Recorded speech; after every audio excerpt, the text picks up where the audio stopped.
Greetings, YouTube. Today I'm going to review the book The Pyramids by Ahmed Fakhry. A lively and highly readable account of the discoveries of pyramid exploration. And look at that cover.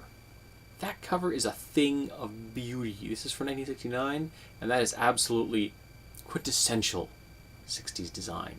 Just, I would have bought the book just for the cover. Originally printed in 1961 and updated in 1969, the book is dated. Okay, I know that there is information, for example, on the Sphinx that is more advanced than is available in this book, because there's an entire chapter dedicated to the Sphinx. But a lot of this information is going to be relevant, and it is highly approachable, very readable. Mr.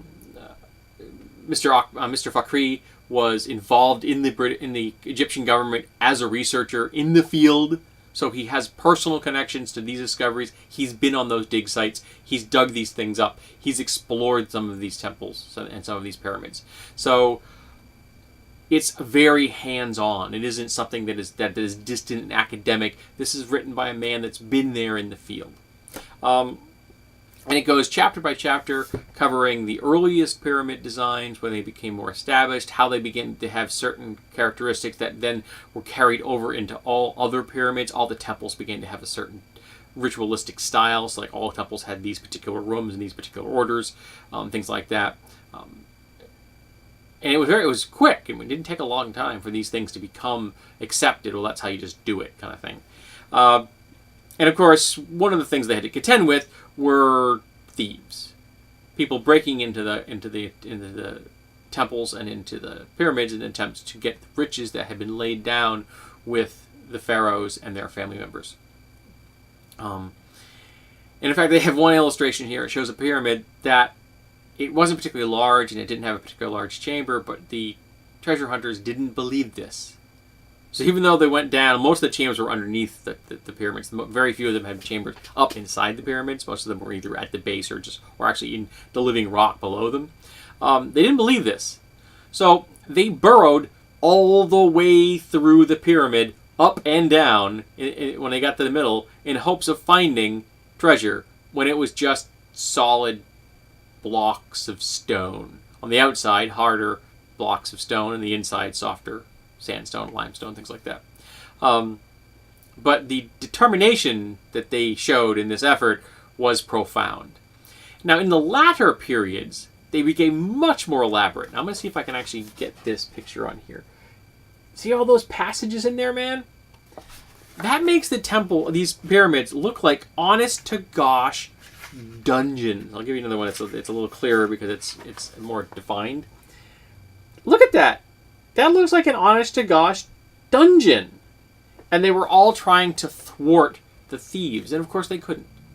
Thieves had more time and more effort. And as certain periods went... Because remember, this covered thousands of years.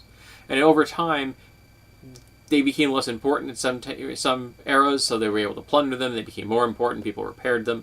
And it happens so many times that eventually they stopped making pyramids because they realized that pyramids were a big sign that said, treasure here! So they began to bury people in hidden tombs, which is why, for example, Tutankhamun's tomb was found by us in the 20th century, because it hadn't been discovered and plundered by treasure seekers in the past, while most others had.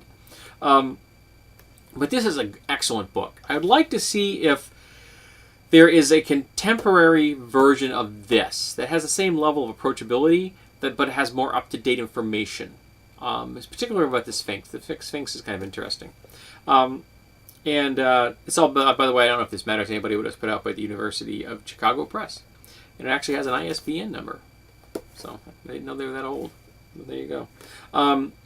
But I really enjoyed this book. I found it very approachable, very readable. I like academics, though, so some people might not find it quite as approachable.